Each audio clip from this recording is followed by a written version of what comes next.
This is the Second Chance at Health podcast. I'm your host, Dr. Brad Hassig. Come join me as we remove confusion from the hottest health topics by discussing the latest research, along with what we've seen with thousands of our patients and amongst our community, family, friends, and people all over the nation and world. Let's dig in. Hey, this is Dr. Brad Hassig with the Second Chance at Health podcast. Today, episode number 9, we are going to talk about rest to best. Okay, why is rest so important, and why do so many of us neglect it and just don't put the emphasis into rest and recovery that we really need to? I know I'm guilty of it. I know many people that I talk to are guilty of it. The physical, mental, emotional rest that we need. Well, part of what's stimulated this, we had an outstanding message from Pastor Chris Hodges, Church of the Highlands. Check it out. They've got a terrific app that you can get, and you can get their messages, all the things. But he did last Wednesday. He did a terrific message on rest and the importance of rest, and discussing the biblical principles of why rest is vital. So let me read in Genesis 2, verse 2. And on the seventh day, God finished his work, which he had done, and he rested on the seventh day, and from all his work which he had done. So God blessed the seventh day and hallowed it, because on it God rested from all the work which he had done in creation. So that talks about even God rested. So if it worked for God, obviously he's our Father's modeling something for us that's very important. Then I like when we're talking about the 10 Commandments, another point, the longest of and I didn't know this, is a great trivia fact, the longest of the 10 Commandments is the commandment on rest. Remember the Sabbath day. This is Exodus 20, verse 8 through 11. Remember the Sabbath day to keep it holy. 6 days you shall labor and do all your work. But the seventh day is a Sabbath to the Lord your God. In it you shall not do any work, you or your son or your daughter or your manservant or your maidservant or your cattle or the sojourner who is within your gates. So once again, God is talking about how vital, how important it is for us to rest, and yes, from a biblical standpoint, honoring the 10 Commandments. But so what is it doing for our body? Why is that so important? Why are there two different strong points here in the Bible that God is talking about this? Well, I like to tie in my faith, scripture, along with what some of the research says. There's some outstanding. I just heard about a research article, and it talked about it was from a performance standpoint with rest. It was talking about the number of hours of sleep, and I've seen anything from 6 to 10 hours. That is the number of hours of sleep that you should get each night. But the key to this is not necessarily how many hours. Yes, you're going to kind of find what works best with your body, but it's the consistency. And it was the for each additional hour away from your time. So if you needed, let's say you needed 8 and you slept 7, but you broke from your routine, for each hour that went away from there was a 17% decrease in performance. So that's a pretty significant amount. If you go from 8 down to 6, you're looking at a drop in a third, in terms of your performance capacity with that. So, obviously from a performance and energy standpoint, that's very important. Let's look at some of the other things that can be affected. These are things that have been researched and discussed. You're looking at the physical health benefits of consistent rest and sleep. So you're looking at things to reduce the stress hormones, lower blood pressure, making sure that your muscles are repaired, the immune function, and hormone regulation. Those are some of the physical things. When we start to talk about some of the mental things that you're going to have, the feelings of stress, of burnout, anxiety, those are the types of things. Look at things that And this is where I talked about with the different morning and evening routines, things like meditation, breathing, taking time, prayer, whatever that is, whatever that is for you.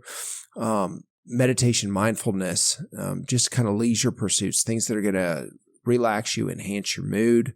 You're looking at stress resilience, cognitive function. All those are the kind of the mental benefits of doing things.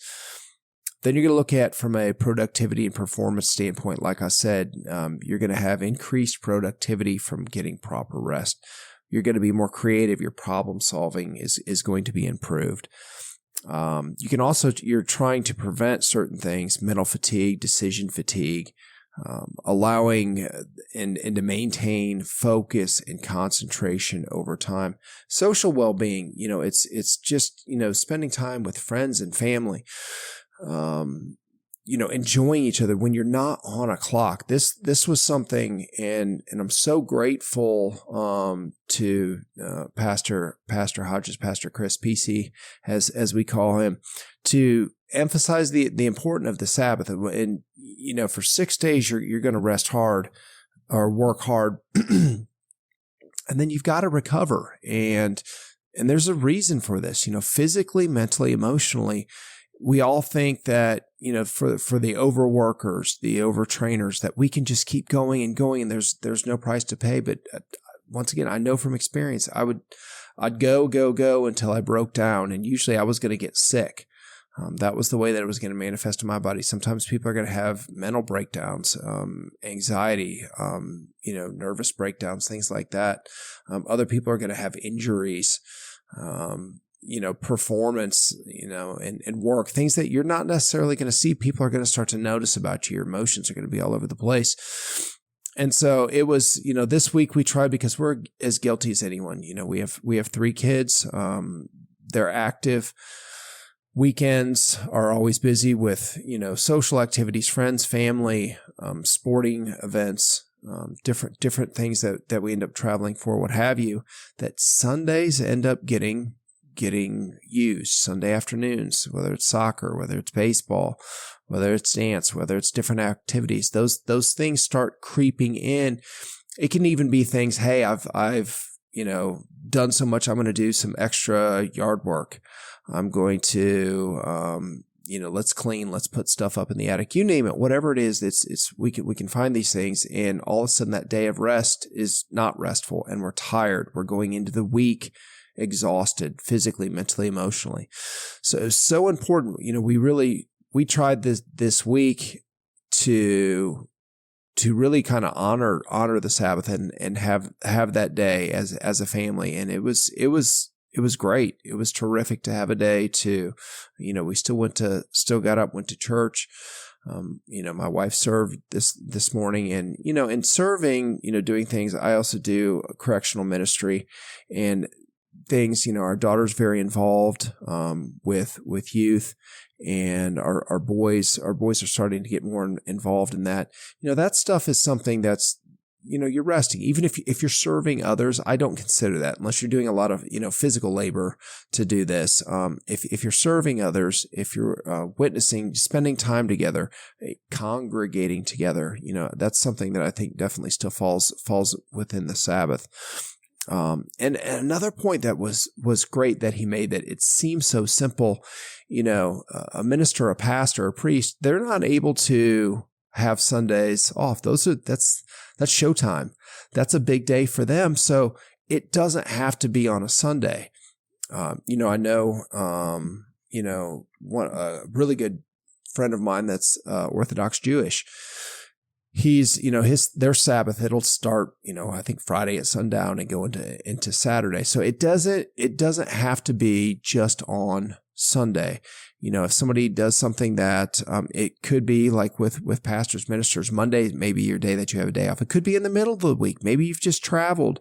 It's okay. Not only is it okay, it's necessary. It's absolutely vital to have this time to shut down physically, mentally, emotionally. I didn't struggle with it as much physically, stopping from doing stuff this past Sunday, but where I saw myself struggle, or a challenge that kind of popping back in, was to discuss work. And I'd have an idea. My mind just doesn't stop. I'm an entrepreneur by nature. My mind, just ideas are coming all the time, and I want to talk about them, and drives my wife nuts. She needs cave time. I've learned, luckily, to give her that time that she needs. That's good for her. That's good for me. It's good for us. It's good for the family. But the mental part of it, to shut down and take a break and to stop, I could realize how wired I was and how much I needed that break. And so it was incredible. And I caught myself a couple times where I was starting to think about stuff and thought, no, stop. After getting up, going to church, doing things, came back, ate, took a nap. We watched a movie, watched a couple shows, spent time with our kids. It was great. Got to watch a movie with our teenage daughter. Got our boys, hey, come up. We watched an episode of The Chosen with them. Got to bed, started breaking it down a little bit earlier, a little time to read and reflect, and got to bed at around our typical time. So it was absolutely terrific. So this is something I just really encourage everyone to get back to. We know about it. We've, those that have been to church, even if we went as kids, we know it's important. Our lives are so busy. And I don't think that's always necessarily an accident. I remember years ago at our church, they had a great program. It was called the Race to Nowhere, and brought people in, had special people come in. We watched, videos on this, and there was training on it. And I knew, though, at the time, people aren't going to do this. They're going to have activities. There's going to be, sports activities and things that are going on. So this is absolutely going to impede on this. So wherever you're at, I just encourage you to try this.